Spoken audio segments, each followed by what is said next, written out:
ہمارے واعظین آتے ہیں، خطباء آتے ہیں، قرآن کی ایک آیت پڑھ لیتے ہیں بطور تبرک اور بعد میں وہ اپنی گفتگو کا سلسلہ کرتے ہیں، اور ہم لوگ قرآن کی تلاوت کتنی کرتے ہیں یہ بھی کسی سے ڈھکی چھپی بات نہیں ہے۔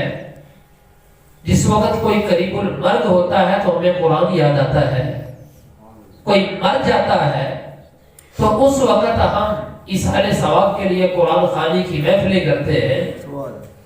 سال ہر سال دیکھ لیں آپ، یہ ہماری مساجد کی جو الماریاں ہیں ان میں بھی قرآن ایسے ہی پڑے رہتے ہیں، گھروں میں بھی مخملی کپڑے کے اندر لپیٹ کے ہم قرآن کو اوپر کر کے بڑے ہی احسن انداز سے رکھ دیتے ہیں، کبھی یاد آئے تو گرد اس کی صاف کر کے پھر ویسے رکھ دیتے ہیں۔ دوستو قرآن کے ساتھ جوڑے، یہ قرآن وہ کتاب ہے جس کا ایک ایک حرف مسلمانوں کے واسطے حکمت بھی ہے اور شفا بھی ہے، ایک ایک حرف، اور یہ حکمت سے خالی نہیں ہے، شفا سے خالی نہیں ہے۔ آپ کہیں گے یار بات یہ ہے ہم لوگ قرآن پڑھتے ہیں، قرآن سے شفا لینے کی کوشش کرتے ہیں، ہمیں تو اثر کوئی نہیں ہوتا۔ مفتی احمد یار اخوان نعیمی رحمت اللہ تعالی علیہ مفسر قرآن گزرے، انہوں نے تفسیر نعیمی کے اندر ایک بڑی پیاری بات لکھی ہے۔ انہوں نے کہا بات یہ ہے یہ قرآن کے لفظ کارتوس کی مانند ہے۔ اس کی مانند بولیے ذرا، کارتوس، سارے بول رہے ہیں کیوں نہیں بولتے یار، کارتوس، اور ہماری زبان یہ بندوق کی مانند ہے۔ کہا آپ بہترین سے بہترین کارتوس اور گولی بازار سے خرید کر کے لے آئیں، لیکن اگر بندوق ہی نکمی ہو تو وہ گولی چل سکتی نہیں۔ کہا یہ وظیفہ ربانی اپنے کمال کی انتہا کو پہنچا ہوا ہے، لیکن جس زبان سے تم اس کو پڑھتے ہو وہ زبان ہی تمہاری کامل نہیں ہے۔ اس زبان کو ستھرا کرے، اس زبان کا حق یہ ہے اگر اس سے قرآن پڑھا جاتا ہے تو فقط قرآن پڑھا جائے۔ یہ انصاف نہیں ہے کہ اس زبان سے قرآن بھی پڑھے، درود بھی پڑھے اور ہم گالیاں بھی بکیں۔ اس زبان کی تاثیر ختم ہو جاتی ہے جس زبان سے قرآن پڑھا جائے، درود پڑھا جائے اور پھر زبان سے کسی کو گالی بھی دی جائے، زبان سے جھوٹ بھی بولا جائے، پگڑیاں بھی اچھالی جائیں، تان و تشریح کے تیر بھی برسائے جائیں، اس زبان کی تاثیر ختم ہو جاتی ہے۔ میں نے بہت ساری محافل میلاد کے اندر یہ بات کہی ہے۔ میاں شیر محمد شرقپوری رحمت اللہ علیہ، رب کا شیر گزرا ہے، وہ کہتے ہیں رب نے مجھے وہ قوت اور تاثیر عطا فرمائی ہے، میں فقط ایک دفعہ درود پڑھتا ہوں 3 مہینے کا راشن میری خانقاہ پہ جمع ہو جاتا ہے۔ تو یارو ان کی زبان کے اوپر کیا سونا اور چاندی لگا ہوا تھا؟ یہ گوشت کا ایک لوتھڑا ہی تو تھا۔ اسی طرح کی زبان تھی، فرق صرف اتنا تھا انہوں نے زبان کا حق ادا کر دیا تھا۔ انہوں نے اپنی زبان سے فقط پڑھا ہے تو اللہ اور اس کے رسول کا نام نہیں پڑھا، اس کے علاوہ کچھ نہیں پڑھا۔ اعلیٰ حضرت رحمت اللہ تعالی علیہ کے پاس کسی نے لکھ کے بھیجا، آپ کہتے ہیں کہ نبی پاک صلی اللہ علیہ وآلہ وسلم ساری کائنات میں رب کے بعد سب سے افضل ہے۔ ہمیں تو قرآن سے کوئی دلیل نہیں ملتی کہ سب سے افضل ہو۔ اعلیٰ حضرت عظیم المرتبت نے اس وقت تجلی الیقین ایک رسالہ ہے، آپ نے تحریر کیا اور اس کے اندر 300 سے زائد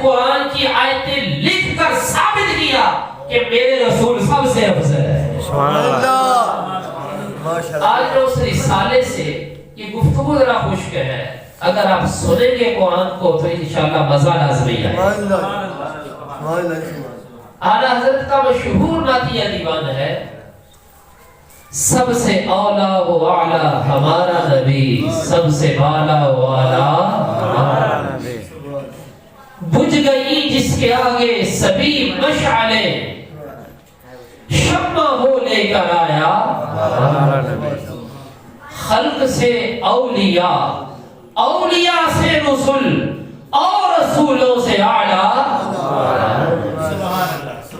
وہ کہتے ہیں اور رسولوں سے اعلیٰ ہمارا نبی کیسے؟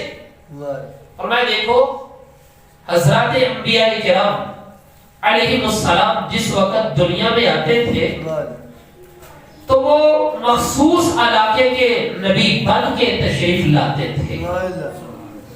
نوح علیہ السلام آئے تو اللہ نے فرمایا لَقَدْ أَرْسَلْنَا نُوحًا إِلَىٰ قَوْمِهِ، ہم نے نوح کو اس کی قوم کی طرف رسول بنا کے بھیجا۔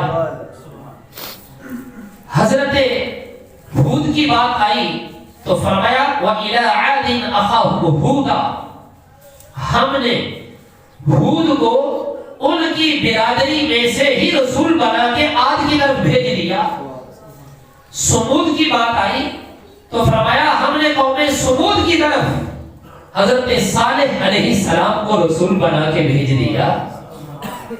حضرت لوط علیہ السلام کی باری آئی، فرمایا وَلُوطًا إِذْ قَالَ لِقَوْمِهِ، یاد کرو جس وقت لوط کو ہم نے نبی بنایا تھا اور انہوں نے اپنی قوم سے خطاب کیا تھا، اور فرمایا شعیب علیہ السلام ان کو فقط ایک مدین علاقہ دیا گیا تھا کہ وہ اس مدین کے نبی ہیں۔ وَإِلَىٰ مَدْيَنَ أَخَاهُمْ شُعَيْبًا، ہم نے مدین کی طرف ان کی برادری سے حضرت شعیب علیہ السلام کو رسول بنا کے بھیج دیا۔ پھر موسیٰ علیہ السلام کا ذکر کیا، فرمایا ثُمَّ بَعَثْنَا مِن بَعْدِهِم مُوسَىٰ بِآيَاتِنَا إِلَىٰ فِرْعَوْنَ وَمَلَئِهِ، ہم نے ان بنی اسرائیل کے نبیوں کے بعد موسیٰ علیہ السلام کو اپنی نشانیاں دے کے فرعون کی طرف بھیجا اور فرعون کی قوم کی طرف نبی بنا کر بھیج دیا۔ موسیٰ خالی ہاتھ نہ آئے، 9 نشانیاں لے کر آئے تھے، اور اسی طریقے سے اللہ تعالی نے حضرت یونس علیہ السلام کے بارے میں فرمایا وَأَرْسَلْنَاهُ إِلَىٰ مِيَاتِ أَلْفٍ أَوْ يَزِيدُونَ، ہم نے حضرت یونس کو 1,00,000 سے زائد آدمی کی طرف رسول بنا کے بھیجا۔ یونس علیہ السلام کی بات قرآن کہتا ہے کہ اللہ تبارک و تعالی نے حضرت عیسیٰ علیہ السلام کے بارے میں یہ کہا ہے وَرَسُولًا إِلَىٰ بَنِي إِسْرَائِيلَ، ہم نے عیسیٰ علیہ السلام کو بنی اسرائیل کی طرف رسول بنا کے بھیجا ہے۔ قرآن کی یہ جتنی بھی آیتیں ہیں یہ بتلا رہی ہے ہر نبی آیا فقط اپنی قوم کے واسطے نبی بن کے آیا، فقط اپنی قوم۔ اور یاد رکھیے ماحول یہ تھا کہ ایک وقت میں 2 4 نبی بھی آتے رہے۔ حضرت ابراہیم علیہ السلام اس علاقے کے نبی تھے، ان کے بھتیجے حضرت لوط علیہ السلام دوسرے علاقے کے نبی تھے۔ وہ جو لوط علیہ السلام تھے ان کی قوم بڑی سرکش قوم تھی، فرشتے آ گئے انسانی شکل میں عذاب دینے کے لیے، فرشتے آ گئے تو حضرت ابراہیم علیہ السلام کے بارے میں اللہ نے پتہ کیا فرمایا یجادلنا فی قوم لوط، ابراہیم ہم سے لڑ پڑا قوم لوط کے بارے میں، یا اللہ میرا بھتیجا لوط ہے اور تو نے عذاب دینے کے لیے فرشتے ان کے پاس بھیج دیے، پہلے مجھ سے تو پوچھ لیتا، پہلے مجھ سے تو گفتگو کرتا۔ اللہ تبارک و تعالی نے فرمایا یا ابراہیم اعرض عن ھذا، ابراہیم یہ فیصلہ میرا ہے، تو اس بات میں میرے ساتھ بات نہ کر، اپنا چہرہ اس قوم سے پھیر دیجئے، یہ میرا فیصلہ ہے، فیصلہ پہلے ہو چکا۔ غرض کے ایک وقت میں اللہ نے کئی نبیوں کو مبعوث کیا، وہ چھوٹی چھوٹی قوموں کی طرف، چھوٹے چھوٹے علاقوں کی طرف نبی بنا کے بھیجے گئے، لیکن جس وقت میرے اور آپ کے آقا صلی اللہ علیہ وآلہ وسلم کی رسالت نبوت کی بھاری آئی تو اللہ نے یہ نہیں فرمایا کہ فقط ایک علاقے کے نبی ہیں، ایک قوم کے نبی ہیں، فرمایا انا ارسلناک کافۃ للناس بشیرا ونذیرا، یعنی محبوبہ ہم نے آپ کو صرف ایک انسانی قوم کے واسطے نہیں بلکہ روئے زمین پر جتنی بھی انسانیت موجود ہے تمام کے واسطے بشیر بھی بنا کے بھیج دیا ہے، نذیر بھی بنا کے بھیج دیا ہے۔ سبحان اللہ۔ اور پھر یہی نہیں، اللہ نے فرمایا قل یا ایھا الناس، یعنی محبوب لوگوں کو بتا دو، اے لوگو انی رسول اللہ الیکم جمیعا، میں تمہارے تمام کے واسطے رسول بنا کے بھیج دیا گیا۔ اور بھی ایک مقام میں فرمایا تبارک الذی نزل الفرقان علی عبدہ لیکون للعالمین نذیرا، برکت والا ہے وہ رب جس نے اپنے بندے پر قرآن کو نازل کر دیا۔ کیوں نازل کیا؟ کہ وہ سارے جہانوں کو ڈر سنانے والا ہو جائے۔ پتا چلا ہمارے نبی ایک قوم کے نبی نہیں ہیں بلکہ سارے جہانوں کے واسطے نبی بنا کر بھیجے گئے۔ بے شک، سبحان اللہ۔ اور میرے آقا کریم علیہ الصلوۃ والسلام نے اپنی نبوت اور رسالت عامہ کے بارے میں جو جملہ ارشاد فرمایا، آقا کریم علیہ السلام خود فرماتے ہیں ما من شیء الا یعلم انی رسول اللہ صلی اللہ علیہ وسلم الا تفرق الجن والانس، فرمایا کائنات کی کوئی چیز ایسی نہیں ہے جو مجھے رب کا رسول نہیں مانتی۔ فرمایا کائنات کی ہر چیز ہی، چاہے وہ شجر ہے، چاہے وہ حجر ہے، چاہے وہ انسان ہے، چاہے وہ جنات ہے، کائنات کی ہر چیز کی طرف رب نے مجھے رسول بنا کے بھیج دیا ہے اور میں رب کا رسول بن کے تمام کائنات کی طرف آ چکا۔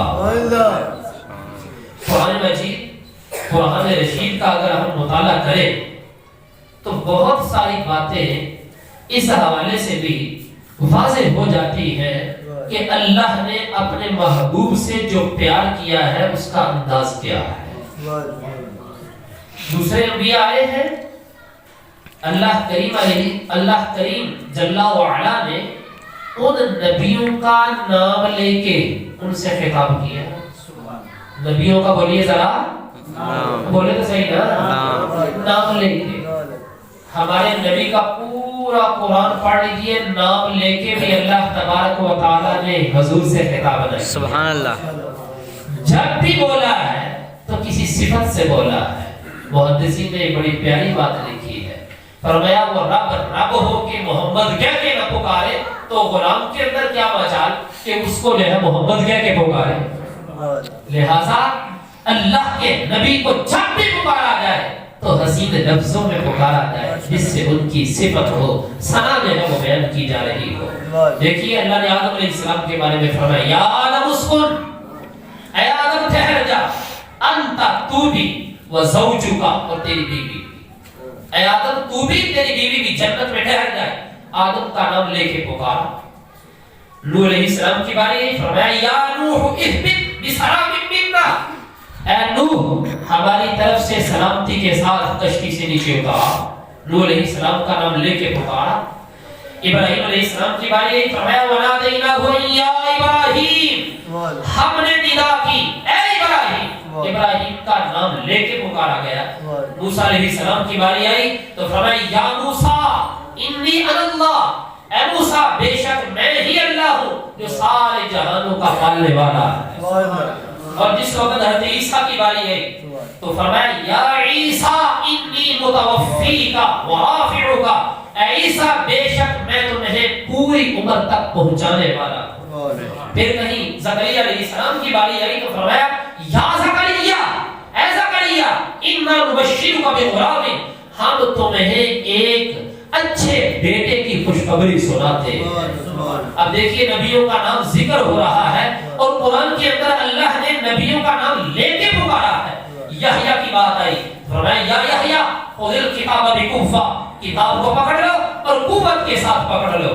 اور جس وقت جناب محمد رسول اللہ صلی اللہ علیہ وآلہ وسلم کی باری آتی ہے تو قرآن کے لفظ بدل جاتے ہیں، یا محمد کہہ کے نہیں پکارا جاتا۔ رب جب بھی پکارتا ہے تو کبھی پکارتا ہے یا ایھا النبی مبشرا ونذیرا، کہیں پکارتا ہے یا ایھا الرسول بلغ ما انزل الیک من ربک، کہیں پکارتا ہے یا ایھا المزمل قم اللیل الا قلیلا، کہیں پکارتا ہے یا ایھا المدثر قم فانذر، کہیں یاسین کہہ کے پکارتا ہے، کہیں والقرآن الحکیم کی قسم کھا کے پکارتا ہے، اور کہیں جو ہے وہ طٰہٰ کہہ کے پکارتا ہے۔ غرض کے جب بھی اپنے محبوب کا نام لیتا ہے تو صفت و ثنا کے ساتھ ہی نام لیتا ہے۔ اعلیٰ حضرت لکھتے ہیں دیکھو دوستو یہ مضمون ہے بڑا خوش، لیکن اس کے اندر جو جان ہے اس کو دیکھیے کہ ایمان کی روح اس سے جو ہے وہ تازہ ہو رہی ہے۔ میں دیکھو وہ نبی بھی اعلیٰ تھے جن کو اللہ نے نام لے کے پکار دیا، لیکن وہ نبی سب سے اعلیٰ ہے جس کو اللہ تبارک و تعالیٰ نے صفت کے ساتھ پکار دیا۔ خلق سے اولیاء، اولیاء سے رسول، اور رسولوں سے اعلیٰ ہمارا نبی۔ اور دیکھو پھر قرآن مجید قرآن رشید نے پچھلے انبیاء کرام علیہ السلام کے بارے میں ذکر کیا ہے کہ جس وقت ان کی قوم ان کے سامنے آتی تھی نا، کچھ شکی لوگ اور بدبخت لوگ ایسے تھے انبیاء کو گالیاں نکالتے تھے، اور انبیاء کا آگے سے جو وتیرہ ہوتا تھا نا، انبیاء کرام علیہ السلام خود ان کو جواب دیا کرتے تھے، نبی خود جواب دیتا تھا۔ اب دیکھیے جیسے حضرت نوح علیہ السلام کے بارے میں ملتا ہے، قرآن بولتا ہے کہ ان کو ان کی قوم نے کیا کہا اِنَّا لَنَرَاكَ فِي ضَلَالٍ مُبِينٍ، اے نوح ہم تو سمجھتے ہیں کہ تم گمراہ ہو، نعوذ باللہ من ذالک۔ نوح علیہ السلام نے خود جواب دیا، فرمایا یا قوم لیس بی ضلالہ ولکنی رسول من رب العالمین، قوم یہ غلطی نہ کرو، میں کوئی گمراہ آدمی نہیں ہوں، میں تو رب کا رسول بنا کے تمہاری طرف بھیجا گیا۔ نوح علیہ السلام جواب خود دے رہے ہیں۔ حضرت ہود علیہ السلام کی باری آئی تو لوگوں نے کہا اِنَّا لَنَرَاكَ فِي صَفَاحَةٍ، ہم تو آپ کو بے وقوف سمجھتے ہیں، وَإِنَّا لَنَظُنُّكَ مِنَ الْكَاذِبِينَ، ہم تو آپ کو جھوٹا خیال کرتے ہیں۔ حضرت ہود خود جواب دیتے ہیں یا قوم، اے میری قوم یہ غلطی نہ کرنا، لَيْسَ بِي صَفَاحَةٌ وَلَكِنِّي رَسُولٌ مِّن رَّبِّ الْعَالَمِينَ، میں کو بے وقوف نہیں ہوں، میں تو سارے جہانوں کی طرف رب کا رسول بنا کر بھیجا گیا، اس رب کا رسول ہوں جو سارے جہانوں کا پالنے والا ہے۔ شعیب علیہ السلام کے سن مدین کی طرف آئے تو لوگوں نے کہا اِنَّا لَنَرَاكَ فِينَا ضَعِيفًا وَلَوْلَا رَهْطُكَ لَرَجَّمْنَاكَ وَمَا أَنْتَ عَلَيْنَا بِعَزِيزٍ، کہا اے شعیب ہم آپ کو بہت ہی کمزور سمجھتے ہیں، اگر یہ چند لوگوں کا جب گٹھا آپ کے ساتھ نہ ہوتا ہم آپ کو پتھر مار دیتے، وَمَا أَنْتَ عَلَيْنَا بِعَزِيزٍ، ہم آپ کو کوئی عزت والا نہیں سمجھتے۔ حضرت شعیب علیہ السلام نے ان کا جواب کیا دیا، فرمایا یا قوم یا رہتی اعز علیکم من اللہ واتخذتموہ وراءکم ظہریا، اے میری قوم میرے کنبے کے یہ معدود لوگ تمہارے نزدیک اللہ کے ہاں وہ مقام رکھتے ہیں جو تمہارا مقام نہیں ہے۔ اللہ نے ان کو کائنات کے اندر عزت والا بھی بنایا ہے اور ان کو دوستی والا بھی بنا دیا ہے، اپنی دوستی کا شرف دیا ہے۔ تم کیسے کہتے ہو کہ میں کمزور ہوں، میرے کلمہ پڑھنے والے لوگ جو ہیں وہ بدبخت ہیں، میرے قریب بیٹھنے والے لوگ عزت والے نہیں ہیں، تم کیسے کہہ سکتے ہو؟ اللہ نے تو ان کو عزتیں عطا فرما دی ہے۔ غرض کے جس نبی کا ذکر قرآن کے اندر پڑھتے ہیں لوگ ان کے اوپر طعن و تشنیع کرتے ہیں، نبی خود جواب دیتا ہے۔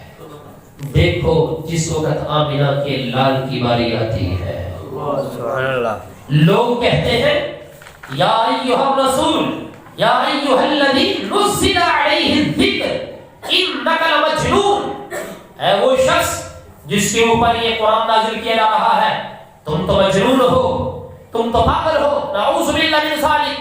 حضور کو یہ کہنے والے، میرے اللہ نے فرمایا پیارے محبوب گھبرانے کی بات نہیں ہے، پچھلے انبیاء کو بھی ایسے کہا گیا تھا، انہوں نے جواب خود دیا تھا، لیکن تو میرا محبوب ہے، تیرے اوپر جو بھی انگلی اٹھائے گا جواب تو نے نہیں دینا، قیامت تک کے لیے جواب میرا قرآن کے اندر بن جائے گا۔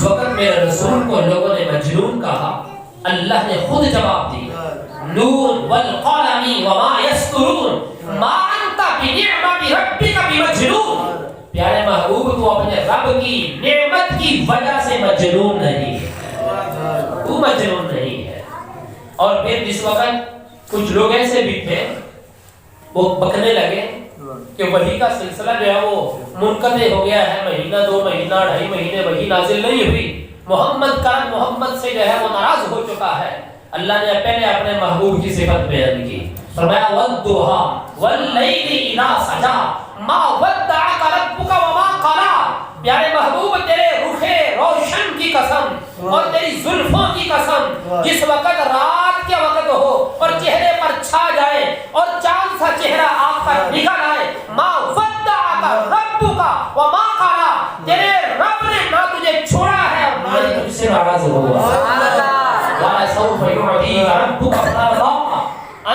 ان قریب تیرا رب تجھے اتنا عطا فرمائے گا کہ تو خود راضی ہو جائے گا اور دیکھو قرآن کے جتنے بھی محاورے یہ بتلا رہے ہیں کہ اللہ نے اپنے محبوب کو تمام نبیوں سے افضل بنایا ہے اب میں تھوڑا سا اپنی گفتگو کو اختتام کی طرف جانا چاہوں گا یہ مضمون بڑا طویل ہے آپ سمجھ جائیں گے کہ ہم اہل سنت کے اندر جو نبی پاک علیہ الصلوۃ والسلام کے ساتھ والہانہ عشق اور محبت ہے یہ آج کا نہیں ہے یہ لوگوں نے کہا ہے یہ جو عقیدے ہیں یہ تو بریلی کے اندر بیٹھ کے گڑھے گئے نعوذ باللہ من ذالک نہ میں آپ کو اعلیٰ حضرت کے دور سے پہلے کی بات سناتا سن 1270 ہجری یہ علامہ سید محمود آلوسی ہیں جنہوں نے قرآن کی ایک تفسیر لکھی ہے جس کا نام ہے تفسیر روح المعانی بولیے ذرا کیا نام ہے کتاب کا روح المعانی یعنی کہ معنی کی روح نکال کے رکھنے والے علامہ سید محمود آلوسی انہوں نے قرآن کی تفسیر لکھی ہے ایک جگہ پہ وَلِكُلٍّ وِجْهَةٌ هُوَ مُوَلِّيهَا فَاسْتَبِقُوا الْخَيْرَاتِ کے جملے جس وقت آتے ہیں سورہ بقرہ کے اندر اس کے تحت تفسیر کرتے ہیں عربی میں یہ تفسیر ہے میں انشاءاللہ ترجمہ بھی آپ کے سامنے رکھتا ہوں کہ انہوں نے لکھا کیا ہے اس کا مطلب یہ ہے کہ ہر ایک کا کوئی نہ کوئی قبلہ ہے ہر ایک کی کوئی نہ کوئی سمت اور جہت ہے ہر ایک فرمایا انہوں نے تفسیر میں لکھا ہے فَقِبْلَةُ الْمُقَرَّبِينَ الْعَرْشِ مقربین کا قبلہ عرش ہے قبلۃ القروبیین الکرسی وہ جو مقربین ہیں ان کا قبلہ کرسی ہے قبلۃ الروحانیین البیت المعمور اور کہا جو روحانی لوگ ہیں ان کا قبلہ بیت المعمور ہے فرمایا وقبلتک قبل الانبیاء البیت المقدس پیارے محبوب تجھ سے جو پہلے نبی گزر گئے ہیں ان کا قبلہ بیت المقدس ہے ان کا قبلہ کیا ہے بولیے ذرا بیت المقدس اور نبی پاک صلی اللہ علیہ وآلہ وسلم بھی ایک عرصہ تک بیت المقدس کی طرف رخ کر کے نماز پڑھتے رہے آپ کو پتہ مکہ پاک کے اندر وہ مسجد قبلہ ٹائم موجود ہے بالکل جو ہے وہ اپوزٹ ہے وہ ادھر جو ہے وہ کعبہ ہے ادھر بیت المقدس ہے یہ بالکل اپوزٹ ہے اس طرح تو نبی پاک علیہ الصلوۃ والسلام ظہر کی نماز پڑھا رہے ہو دل کے اندر خیال آ جائے کہ یا اللہ میرا یہ جی چاہتا ہے کہ میرا قبلہ وہ ہو جو ہمارے جد اعلیٰ نے بنایا ہے اللہ تبارک و تعالی نے منع کیا فرمایا ابھی 2 ہی رکھتے ہوئی تھی نماز کی فرمایا محبوب پیارے تمہیں سلام بعد میں پھیرنا ہے پہلے اپنی مرضی پوری کر لے سبحان اللہ اللہ نے اپنے محبوب کی چاہت کا خیال اتنا رکھا فرمایا وقبلتک قبل الانبیاء البیت المقدس فرمایا آپ سے پہلے نبیوں کا قبلہ بیت المقدس ہے اور پیارے محبوب دیکھ جو کعبہ ہے وہی قبلۃ جسدک یہ تیرے جسم کا قبلہ ہے کعبہ کس کا قبلہ ہے بولیے جسم کا قبلہ ہے قبلۃ روحی کا فانا محبوب ایک بات توجہ سے دیکھنا کہ تیری روح کا قبلہ میں خود ہوں اگلا جملہ بہت باری ہے، جو اگلا لفظ ہے اس کو بھی ذرا سننا۔ آج لوگوں نے پتہ کیا کہا ہے، یہ بریلویوں نے رسول کو اللہ سے ملا دیا۔ نہ ہم رسول کو رسول مانتے ہیں، اللہ کو اللہ مانتے ہیں۔ وہ اب ہے، وہ خالق ہے، یہ مخلوق ہے، یہ اس کے پیارے نبی ہے۔ پہلے آپ قبلہ کا معنی سمجھ لیجئے۔ قبلہ کے معنی ہوتے ہیں توجہ کا مرکز۔ قبلہ کے معنی کیا بولیے ذرا؟ توجہ کا مرکز۔ سبھی بولیے نا، توجہ کا مرکز۔ توجہ کا مرکز۔ اللہ نے فرمایا پیارے محبوب تیرے جسم کا قبلہ کعبہ ہے، تیری روح کا قبلہ میں ہوں۔ وَقِبْلَتِي أَنْتَ، پیارے محبوب میرا بھی قبلہ دیکھ لے کیا ہے۔ وَقِبْلَتِي أَنْتَ، محبوب میرا قبلہ تو ہے۔ مطلب یہ ہے میری توجہ کا مرکز تو ہے، تیری توجہ کا مرکز میں ہوں۔ میں تجھے دیکھ رہا ہوں، تو مجھے دیکھ رہا ہے۔ جب تو بولتا ہے تو میں بولتا ہوں، جب میں بولتا ہوں سبحان اللہ۔ جس وقت اعلیٰ حضرت 2 سال بعد پیدا ہوتے ہیں، اس آیت مقدسہ کی تفسیر پڑھتے ہیں، انہوں نے 2 جملوں میں ہی بات ختم کر دی۔ اعلیٰ حضرت فرمایا بخدا خدا کا یہی ہے در، نہیں اور کوئی مفر مفر، جو وہاں سے ہو یہی آگے ہو، جو یہاں نہیں وہ وہاں ہے۔ سبحان اللہ۔ اعلیٰ حضرت جو ہے وہ جو جملے میں یہ بات ختم کرتی ہے، انہوں نے کہا جو کچھ بھی تمہیں ملے گا نبی پاک علیہ الصلوۃ والسلام کے دروازے سے ملے گا۔ سبحان اللہ۔ کہ اللہ فرما رہا ہے میری توجہ کا مرکز پیارے محبوب تو ہی ہے۔ اور پھر نواز بھی فرما دیا اللہ و رب العرش، جس کو جو ملا ان سے ملا، بٹتی ہے کونین میں نعمت رسول اللہ۔ دعا ہے اللہ رب العزت ہم سب کو قرآن کے فہم کی برکتیں عطا فرمائے۔